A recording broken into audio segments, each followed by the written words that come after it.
Okay, I think it's recording. Okay, it's good. Okay. Oh, it is not focused right now. There we go. Everyone see the screen? Is it like a little too small? Is this okay?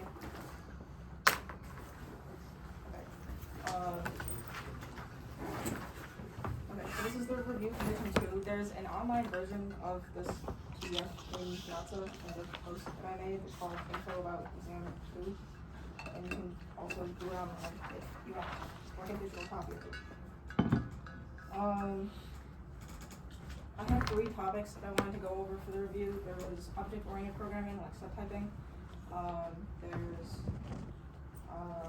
type classes, and then there's CPS. I heard that people had problems with type classes, so I could spend some time on type classes if people would like. Okay. Do you want to go over type classes first to spend more time on it? Sure. Okay.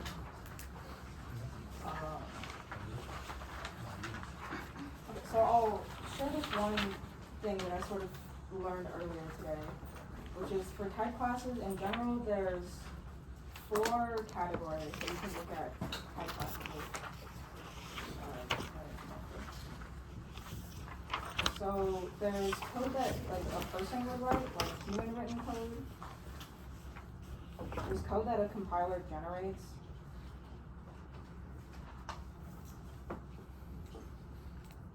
And then there's what I would call templates, and also implementations.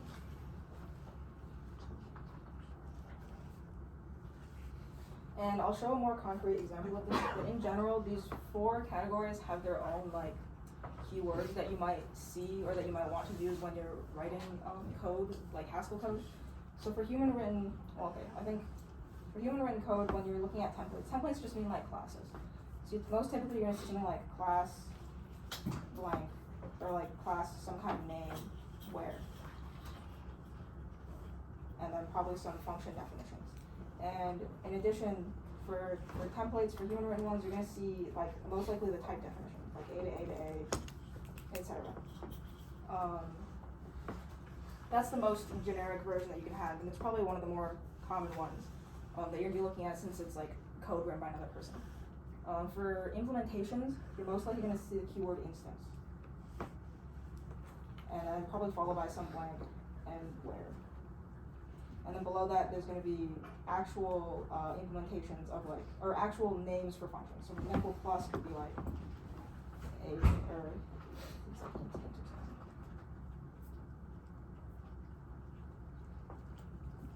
With the general idea being that when you have templates, or I think you just call them classes, they're very general. It's sort of like a rule set that you want everyone to follow, and you're not going to have anything super specific, whether that be types or like any specific. It like completely fell over. So I'm just trying to adjust it again. It's good now. Okay. So the general idea is with templates, you're gonna have very like generic code that can be applied for any type. And with implementations, you're gonna have probably more specific types, and your functions are gonna be most likely like named. This is, if you're writing in Haskell, this is where you would do. This is what you would write. This is where like a person. How a person writes code that is going to be used in Haskell. For compiler-generated code, it's how your human-written code gets converted and understood by Haskell. So in general, for compiler-generated templates, you're most likely going to see an abstract data structure. And it's going to be like something along the lines of data with some kind of keyword equals some dictionary usage. And again, I'll have a more concrete example of this in a second.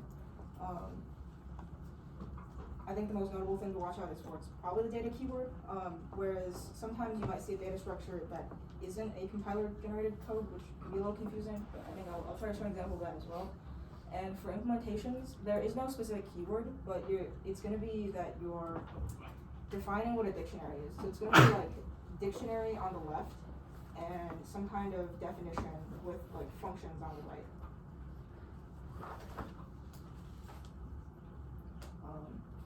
I would say for the exam, you probably just have to worry about what a person writes. I am not sure if anything compiler generated will be covered on the exam. It wasn't covered on my exam. So I'd say probably focus more on this upper half. Also just because I feel like once you understand the upper half, it's easier for you to convert into compiler generated code. I said I'd give an example.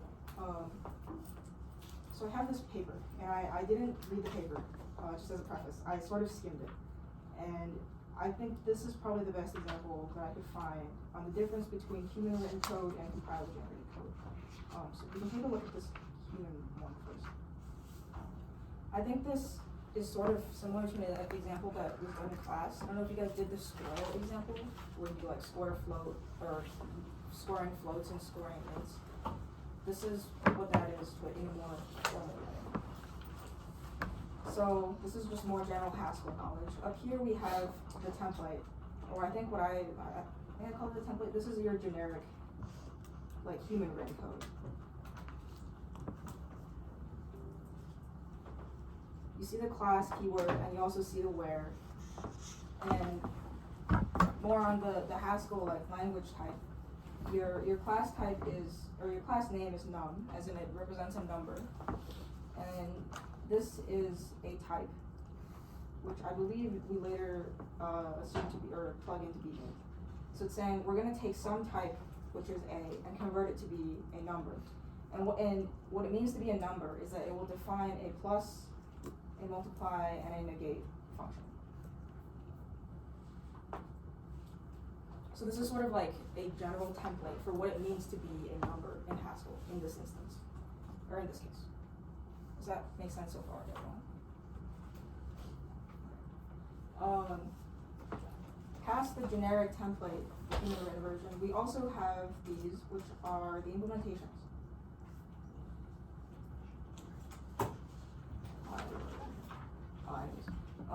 We can see that we for one have the instance keyword and also the where keyword, which sort of follows from this template up here.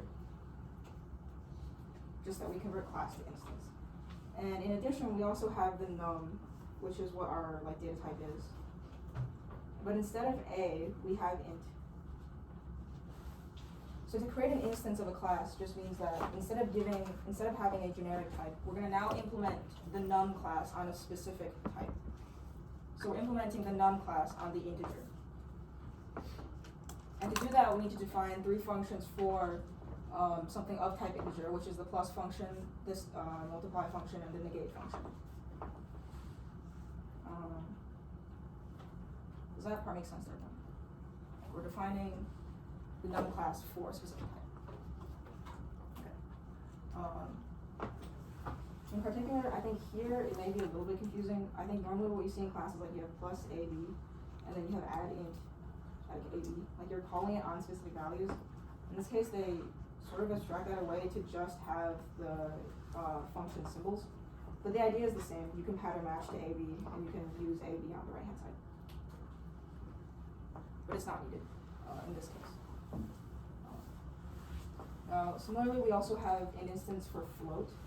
And again, we have the instance keyword, we have the where keyword, and we have the class, which is num, and then the specific type, which is float. So again, we're implementing the class num on the type float, which means that we need to define an addition, a multiplication, and a negate function for the type float.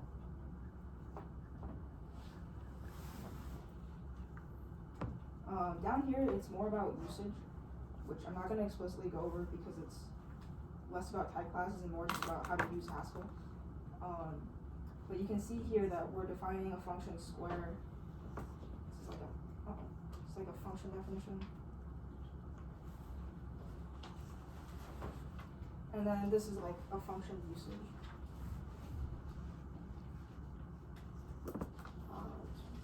And similarly here, we have a definition and the use.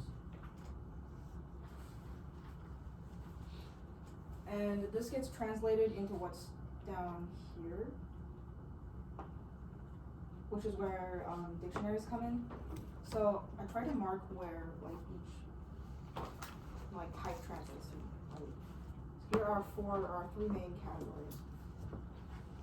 Like I mentioned before, when we have when we're translating a template, we're gonna see the keyword class go to the keyword data, because we're generating an abstract data type behind the scenes.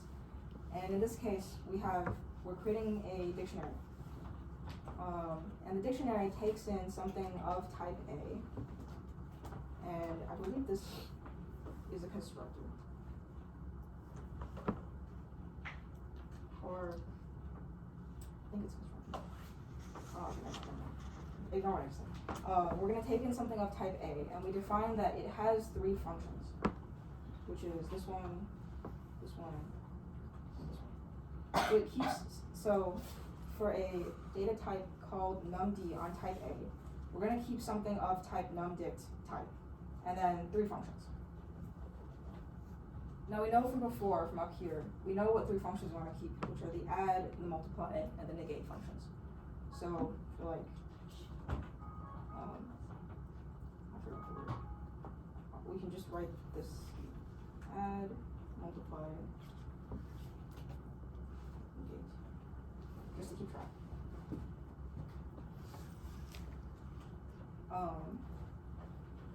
Does this idea of converting from human written template to compiler written template make sense? Generated template. This one? Will you be posting the annotated pages? I can post like this specific screenshot. I don't super annotate the other ones because I skimmed this paper. If you want to read the paper, I'll post the full paper, but if you want to read it, just read this part, the introductory example, because it goes over what happens here in more detail. And if you want, you can read the translation, but I don't know if it'll be covered in the exam. It could be, so it can't hurt. But I also think the risk versus reward, or the effort versus reward of reading it is low. So it's probably like, you can just look at this and try to find patterns out of it, is what I would do. So another question? Yeah, could you briefly go over like what dictionaries numd and multiplicative was? I guess when I'm just looking at that declaration, I still have no idea. Yeah. So I can try to go over it. I'm also a little bit fuzzy on the topic. I believe numdict it's saying like take in a value which is a number dictionary, which I know like doesn't make a lot of sense.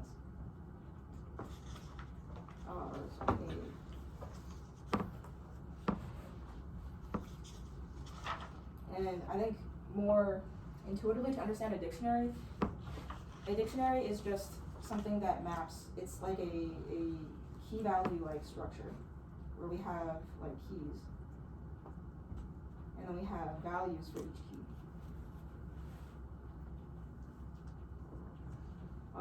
Sort of like a hash map or like a Python dictionary. I don't know if like people that like resonates with people.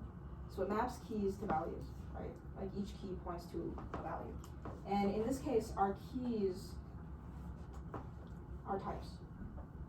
For example, my key could be int. And our values are going to be functions.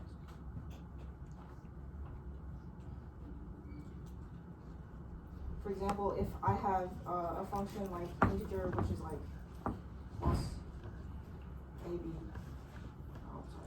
equals a plus b. So I'm mapping like type int to some int function.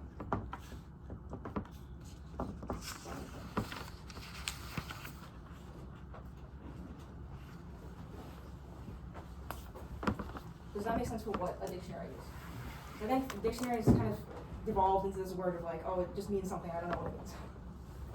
Does that make sense to people that it maps a type to a function? Any questions?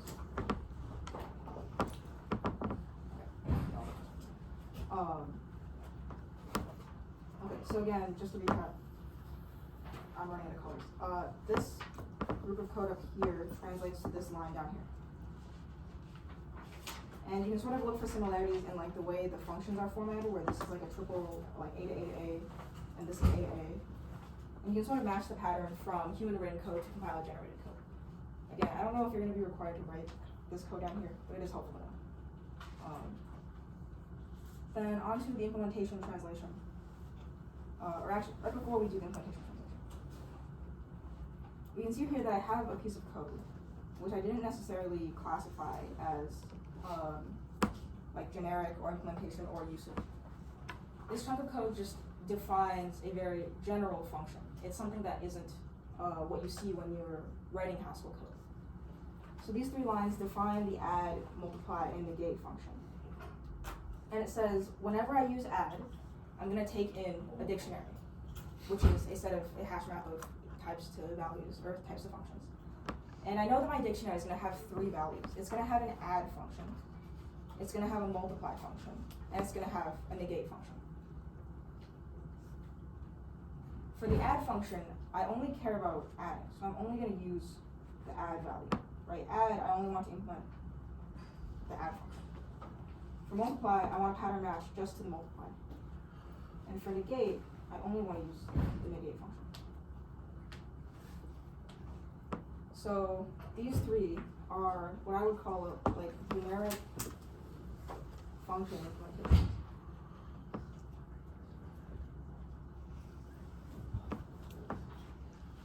It basically says, given that I know I want to add, if you give me a dictionary, I'll tell you how I can add it. Does that make sense? Questions? How does the compiler know what like add means? Because wouldn't add be referred to as the plus symbol? How does it know that when we have a plus symbol that refers to like the word add? I think in this case, we should later define what A is. It's not supposed to just be like a thing that we assume is true. In this specific example, I think it's because add is such a basic like operator, you can't really necessarily like define another add function, you know. I guess to answer your question, I think in this case it's hard to define specifically what add is because it's so it's such a basic operator for usage that you can't like I think I read this pretty quickly, but it's wrong because I can't use add while I'm trying to define what add is basically. I'm not 100% sure. I think the compiler probably does it. I can probably look at it after and make a note of what the answer is. Yeah. Any other questions? Okay. Does this general concept make sense, which is that like I want to create a function, and if I give it a dictionary, then the compiler's gonna know, oh.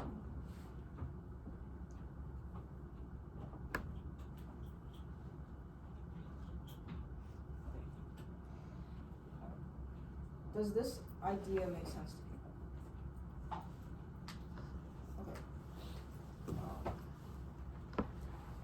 So after this, then we can talk about the compiler, like, I actually have a another question? So, really, if I'm understanding this correctly, the data keyword just creates a data type, or Yeah. like, so we're just like creating a num dictionary. Yeah. Right here in particular, we're defining what a num d is, which I think it's different from what this is. I'm actually not entirely sure what this is representing. I know it represents like a number dictionary, and I know that this is, I believe, different. But the specifics of it, I'm not 100% sure. Question? So I think numdict is like considered a constructor for the numd data type. That's how it works. Okay. Okay, yeah. I do remember calling this constructor at some point, and then I sort of lost the meaning of what a constructor is.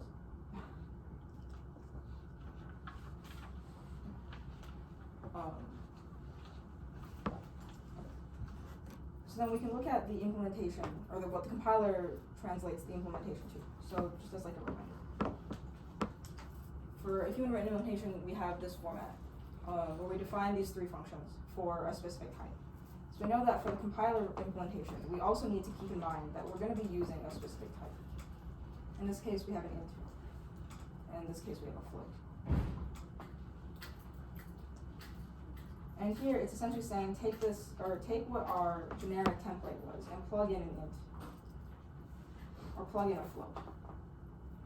So now we've mapped a specific type to 3 different functions over here. So to sort of elaborate, we know that add int is going to be of type int to int to int. And mul int is also going to be of that type, and this one is going to be just int.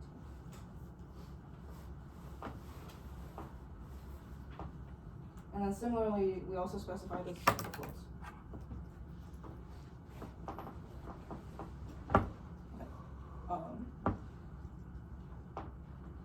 Then we can see what the compiler translates the usage code to. And again, I don't know if this is sort of more of a niche topic, so I'm not gonna really go over it, but if you want to look at the translation afterwards, I'll upload this like whole page and I'll put like a blank version of the page.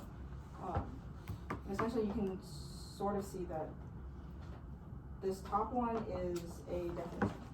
This bottom one is a usage. And likewise, this top one is a definition, and the bottom one is usage.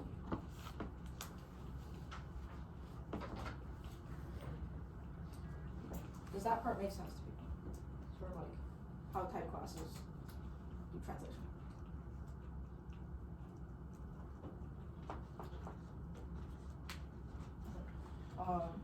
Then I'm gonna go over the actual review. So this is, I think, the second or third page, and on top of the page.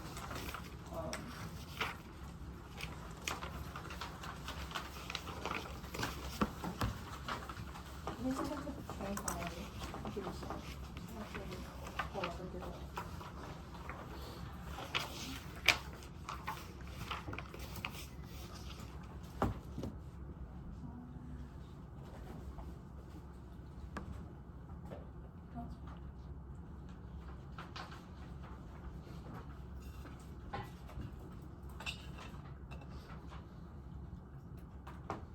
I don't know the answer, just so I don't like say that. Okay, so I from hearing like what we were talking about in the review session that happened yesterday, this might be a pretty similar example. To go over what we want to accomplish, let's like escape from this Haskell code for a second, and let's say we have some sort of tree that looks like this. And let's say for some reason our leaf values have like numbers in them. And we just want to print out what all of the numbers are, but we want to keep track of the tree structure. So the way that I would do this would be, let's say like broadly, I can signify that, I can go like,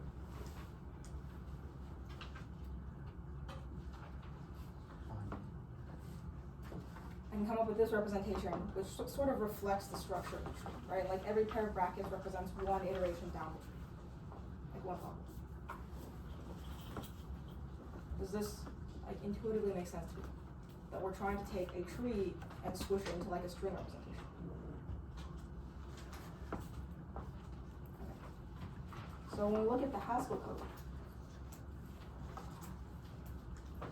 this part says, I want to create a class, a custom show class called myShow, which is just like a glorified print statement.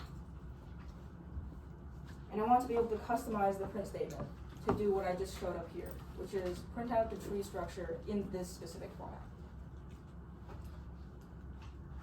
And so I know that I want to take a tree and I want to be able to flatten it into a string. So in this case, we're going to take our custom show class is going to take some type, and we're going to flatten it into a string representation.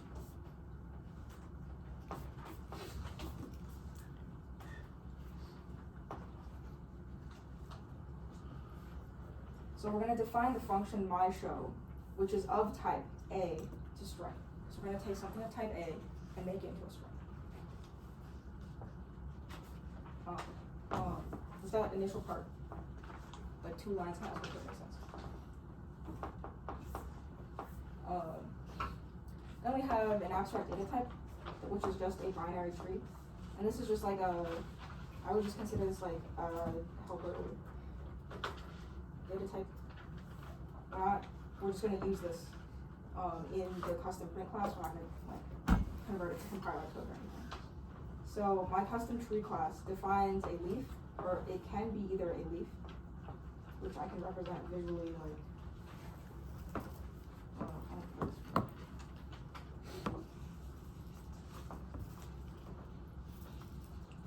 or it can be a node, which has two trees. So sort of, and this whole thing is like, node. Or actually, how do you do this again?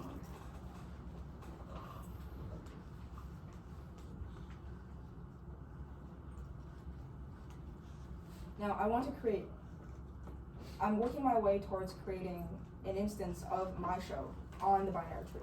That's our final goal, is to convert a binary tree into this string representation.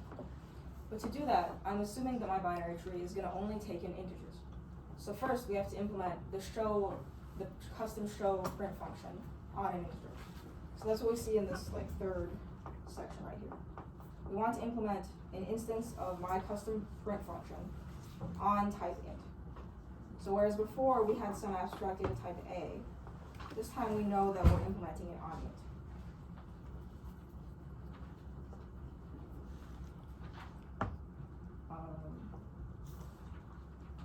I think this should be lowercase.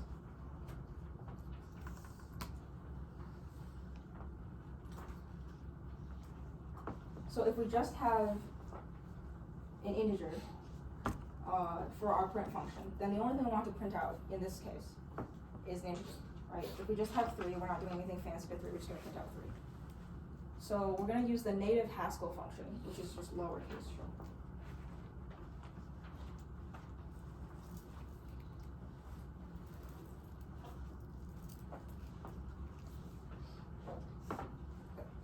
Let me try to go over this again.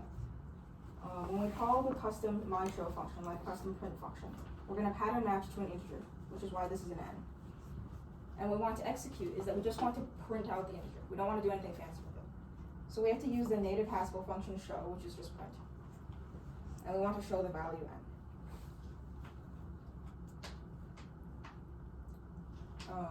Questions?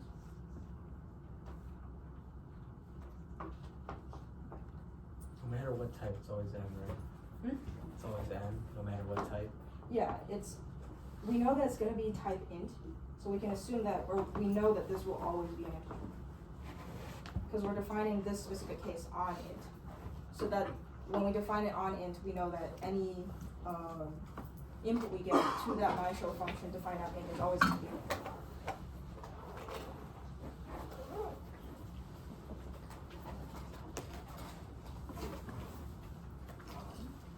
So now we've defined our custom print function on int.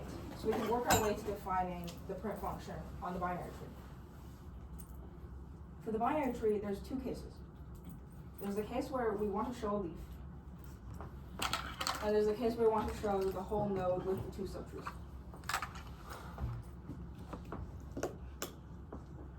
In the case where we want to show the leaf, first we want to pattern match to leaf. So here, we have to pattern match to leaf.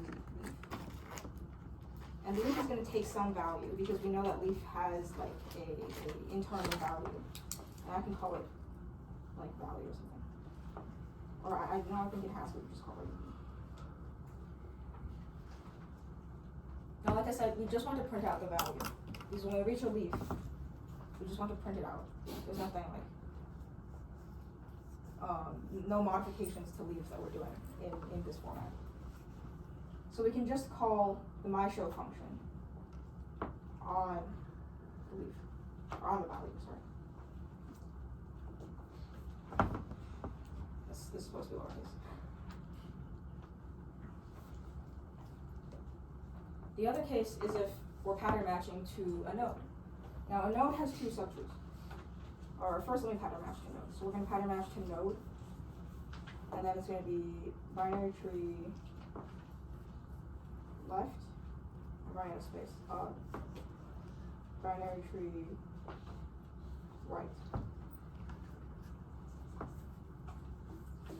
Now when we have our 2 trees, when we have a node that splits into 2 trees, let's go back to this. In this uppermost case, we have 2 children, right? It splits into left and right. And you can see here that we have two parentheses, or brackets that match that split. Similarly, when we split again down here, left and right, we have another pair of brackets that indicate that we've branched. This is the behavior we want to reflect in the node case of the function. So we know that we want to have a bracket on one end, and then we want to have a bracket on the other end.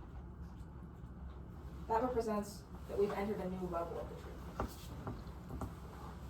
Now in the middle, we just want to print out what the values of the subtrees are. And we've, at this point, almost completed the function for showing the tree. So we can assume that we can recursively call the show function on the subbranches of the tree. So we could call my show left. Space. And then we add a space just for like visual clarity. And then here is my show.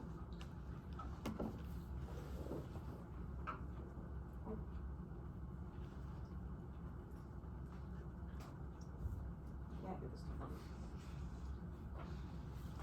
Okay, just pretend that the R is like not really.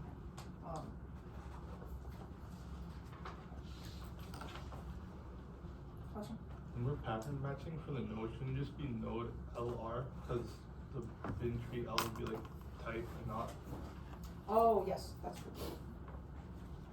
Instead of it being specifically like binary tree, you can just pattern match to node LR. Okay, that's where I also have my answer. Okay. Do they both work or? They both work. Okay. This is probably just better. What's the difference between adding the bin tree and not having it? When you add the bin tree like specification, you're saying I only want to match two cases where nodes have two bin trees. If you don't add that it's a bin tree, there could be an example where it's for some reason maybe not a type bin tree and you would match to that, or you wouldn't match to it. In this case, I don't know, maybe you could have like 3 tree or something. Like could be another type of our data type. Instead of bin tree, it could be like 3 tree. And it would pattern match to everything that has node and 2 children. Whereas in this case, or the one that I crossed out, we're specifying we want to match to a binary tree. But in this case, since it's the only option, it doesn't matter whether we specify it or not.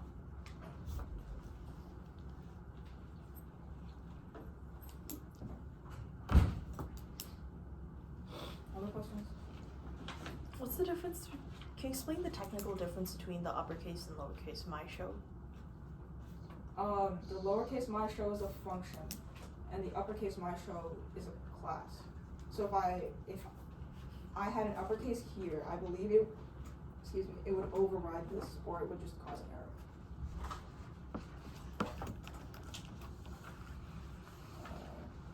Other questions?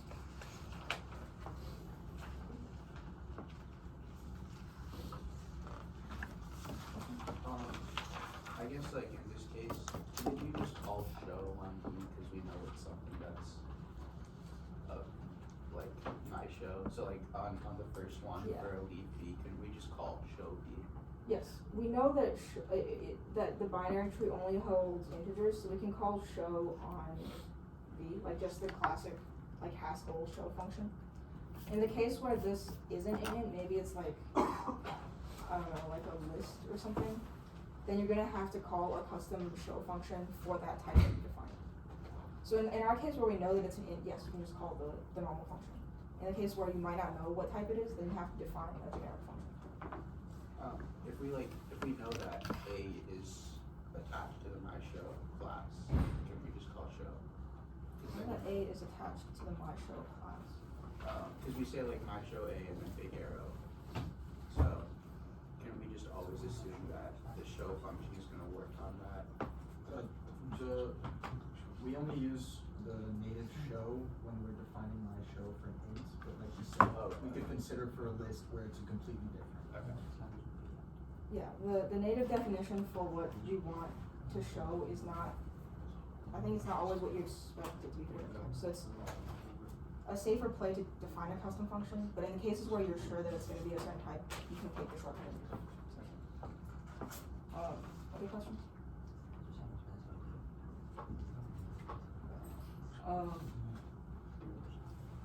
Do people want to go over another type classes example, or to switch to object-oriented programming? Preferences? More type classes? Other preferences? Subtyping. Hmm? Subtyping. Self-typing? Subtyping. Subtyping? Oh, okay. Subtyping is part of object-oriented. I could go over that first. Preferences? No preferences? Okay. If we have time, we can come back to the other type classes. We can go through the object-oriented question, which is the first question. And it's a bit of a long question.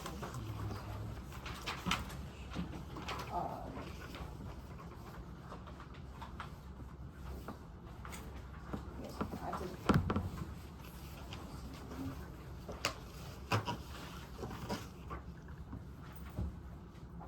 So yes, I forgot to copy over a little what I needed.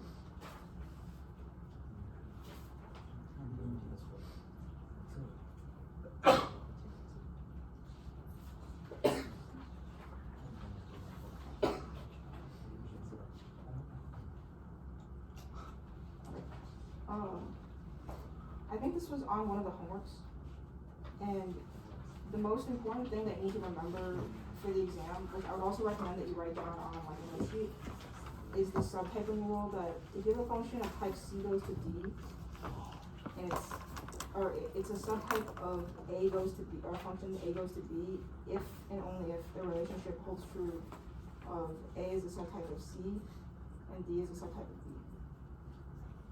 I think I can also push this.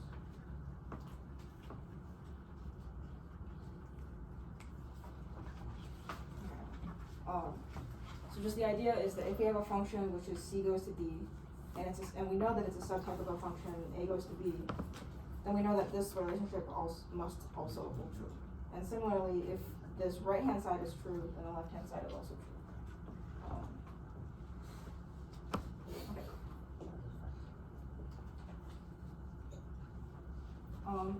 Let me annotate the type classes first. So we have 3 different classes. We have reptile, and there are 3 things that a reptile can do, which are climb, swim, and walk. Then we have a lizard, which is a subtype of reptile, which I'll write like this.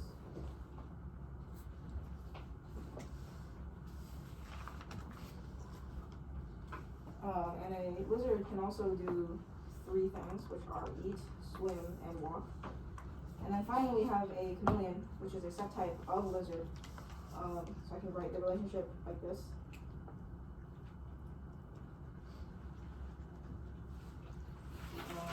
And since it's a subtype of lizard, and lizard is a subtype of reptile, we know that chameleon is also a subtype of reptile. And a chameleon can do 2 things. It can climb and it can walk.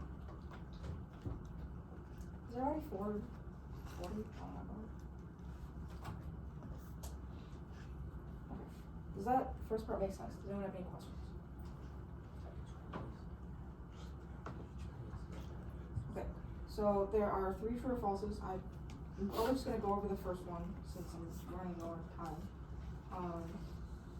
When you come across a question that looks like this, and it's asking you if this subtyping relationship holds true, we want to refer to this statement here. So what I like to do is I like to first mark each of them with their respective letters. So we're gonna follow this format on the left. So C, D, A, B. Now following the rule, we know that the left-hand side is true if and only if the right-hand side is true. So we can check 2 things. Is A a subtype of C, and is D a subtype of B? Now first, is lizard a subtype of reptile? The answer is yes. Because when we were going through the classes the first time, we checked that, or we could derive that lizard inherits from reptile, therefore it is a subclass of reptile. Now, we want to check if D inherits from B. So is lizard a subtype of chameleon? And the answer is no, because the relationship actually holds the other way around, but not this way. So since only one of them is true and this one is false, then this overall relationship, or this subtype relationship is false. Does that make sense? Question? Can you say that like a lizard is a subtype of lizard? Yeah. Okay. Because when you have a lizard object and you have a lizard function, you can always plug a lizard into its own like class function. Question? What is like the meaning of like the arrow of like reptile goes to lizard? Like what does that entail? This specific notation just means that I have some function f, and my function f takes in like reptile. And then within my function, maybe I'll do something, and I'll return something of type lizard. It's sort of like how you do like type definitions where it's like A goes to A goes to A, but in this case, it's like just, we know that it's reptile. Questions? Wait, that little thing you wrote in red, that refers to reptile, arrow, lizard? Yeah, this sort of function like scheme is what you should interpret this as. Okay. It's a function that takes in a reptile and returns a lizard. Okay.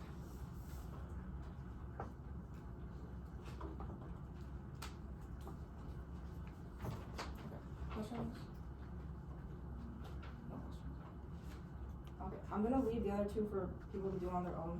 And I'm gonna go over output. So there's one key thing that I want to highlight about output, which is that when you're running code, this is like a specific port to C++. When you see a line of code like this, you can first notice that there's something on the right-hand side. The type on the right-hand side is different than the type on the left-hand side, right?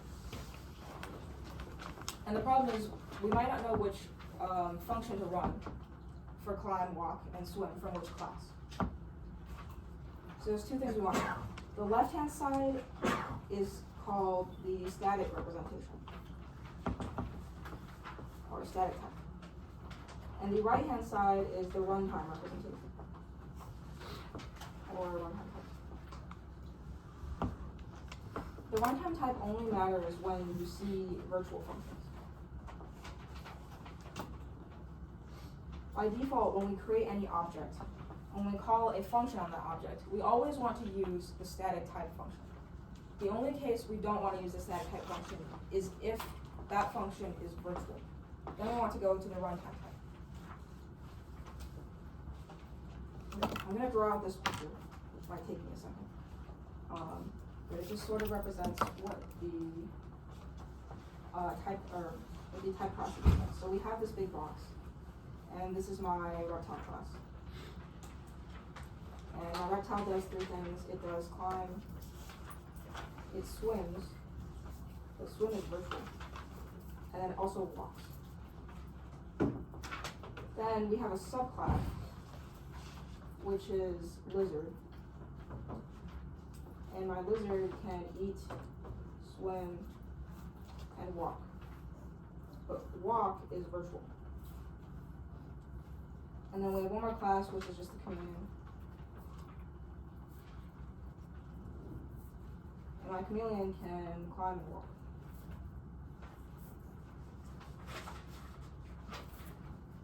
So for determining what the output of these functions are, I first want to note what my static type is and what my runtime type is. So left-hand side is always static, right-hand side is always runtime. So in my little diagram here, I want to note that my static type is lizard. And my runtime type is chameleon.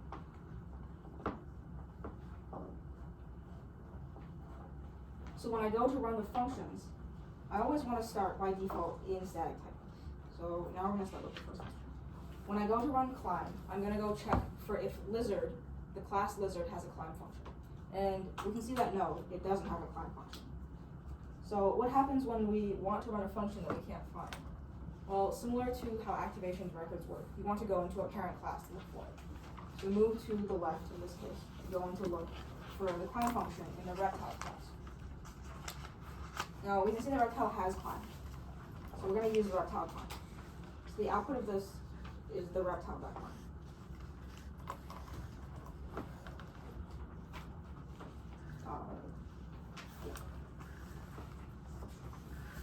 Then our second function we wanna run is walk. So again, we're gonna start out in the static class. And we can see that lizard does indeed have a walk function. However, the walk function is virtual. And when we see the virtual keyword, we want to go to the runtime type. So using the virtual keyword, we're gonna go into the chameleon class. And from the chameleon class, we're gonna try to run the walk function. In this case, chameleon does have a walk function. So this is gonna run chameleon.walk.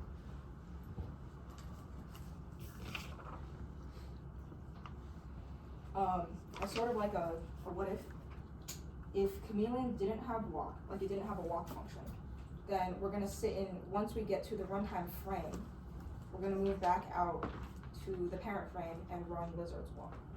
Because we want to run the most specific function that you can.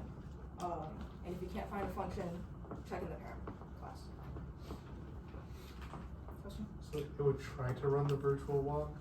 Yeah, it would run the virtual walk if chameleon didn't have a walk. Okay. Other questions? Question? Since reptile swim is virtual, wouldn't lizard swim also be virtual? I'm not sure. There's a more in-depth example that I wrote that I'll like publish or send out after, which I think will test that specific question.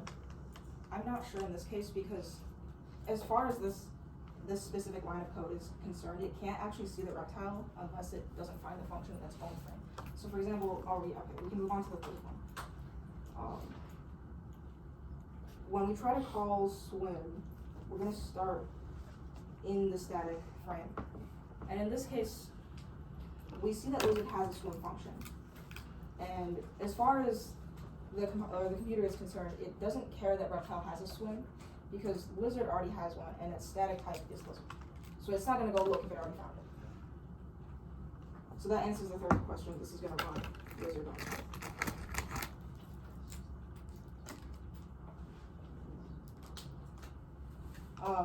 Again, as like a what if chameleon had another swim function like this, I believe it would still run lizard swim because it's already found it. It's not going to do extra work, and it wants to take the path of like least effort to find the function it's going to run. So it's not going to look anywhere else. Questions about this example? Question? I just said that, like, for example here, the like reptile swim is virtual, then it will like automatically lizards swim is virtual. If the reptile's swim function is virtual, it's going to automatically run the lizard. Then it considers lizard's swim function as Also virtual? Okay.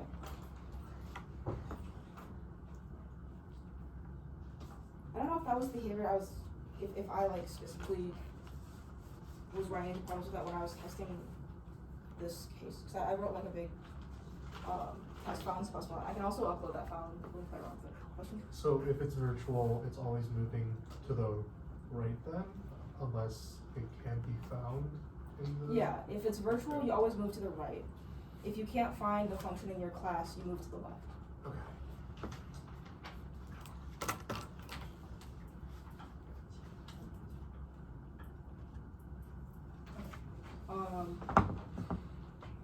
I'm gonna do the second example. Copy.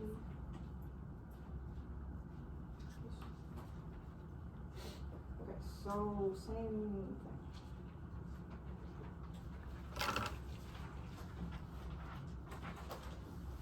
Okay, so once again, on the left-hand side is gonna be static. And on the right-hand side is the runtime. So our static type is reptile, and our runtime type is chameleon. Our first function is climb. So we're gonna start in reptile, and we see that reptile has a climb function. So no more work is gonna be done, so we're gonna run reptile's climb.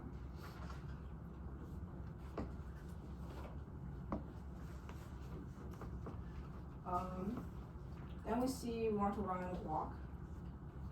And similarly, reptile has its own walk function. And it's also not virtual. So we're also gonna run reptiles walk.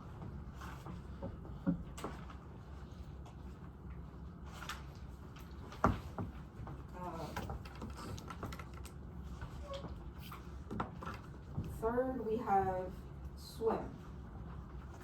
And we see that reptile has a swim function, but it's a virtual function. So when we see the virtual function, or the virtual keyword, we want to go to the runtime type. So we're gonna go all the way to chameleon. Now in chameleon, there is no swim function. So now we're gonna do what we normally do when we can't find a function, which is move outside of class, move to the parent class. When we move to the parent class, we can see that lizard does have a swim function. So we're gonna run lizard swim function.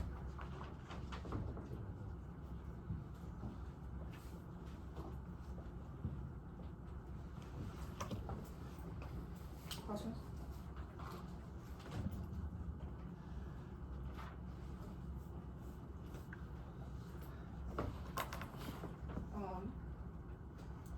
And go over this last example, we have like 5 minutes.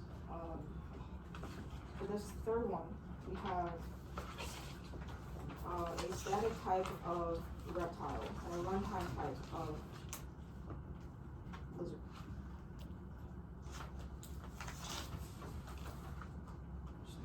Static.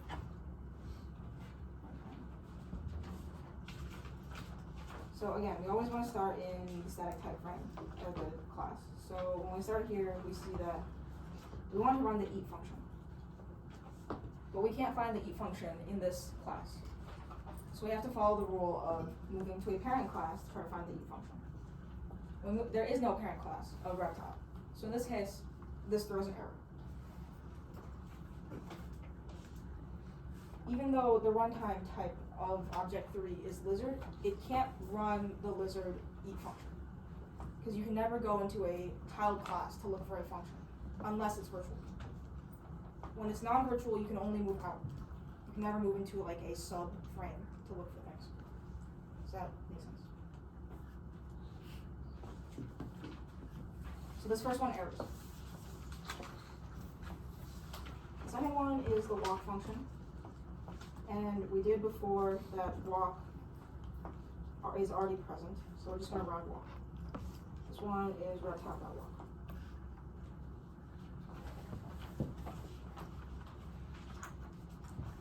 And this third one is swim. Oops.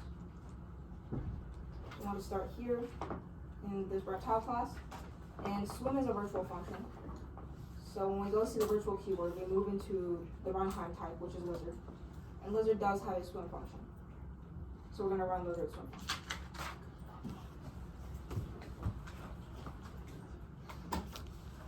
Okay. I have like 3 minutes left, so I'm just going to show this.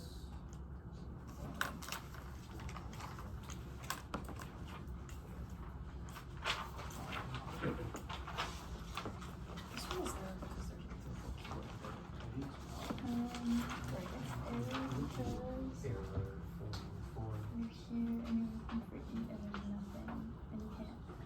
but it's because there's no virtual keyword. Yeah. Okay. Well, there's just no. The CPS questions? Oh my god. It was working earlier. So. It was working earlier? Yeah. Okay. What I was gonna say is the questions on the review, the answers are on my website, which for some reason broke. But I'll get that fixed. Damn, not the 404 error. And there are more questions on there if you want to practice. Did you have a question? Yeah, I was gonna say, is there a resource you would recommend for walking through that? Or like, I just missed the lectures and I plan on watching them, but is there anything supplementally you would recommend? For type classes or for CPS. For CPS, I can go look for some, but I don't have some off the top of my head. I think for CPS, the hardest part is just coming up with custom CPS functions. In some cases where, like, I wish this would work, but in some cases you have like recursive, like tail recursive definitions where it's going to, like on the homework, I would say, that's a good example of some of the CPS question styles that might be covered on the exam. So I'd say look at the homework, and I think that's probably your best bet for CPS. Yeah. Okay. I have an example for guess I was wondering if we could go over super quickly. Yeah, if it's super quick. It's just, we did compose the 2 functions in class, but I wondered how it would change if we did it with 3 functions. With 3? 3 functions. With 3 functions?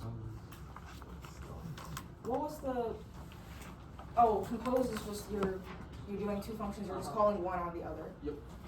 I would assume that you just nest the 3rd function in there, like you're calling A on B on C of that. Oh, never mind. I see what you're saying. It can't return from the function. Continuation of I see what you're saying. I don't know if I know the answer off the top of my head. Yeah, I guess But, it's not super quick. Yeah, I'll try to get back to you on that one. Other questions? I have corrections for on your website, and noticed like there's a bunch of problems with the term solutions. Oh, I wrote there's answers for some of them. There's some of the other ones I uploaded last night and didn't upload the answer for. I will try to get them out after I get everything else out. Okay. Yeah. Thank you. Any other questions? No other questions. Good luck everyone on the exam.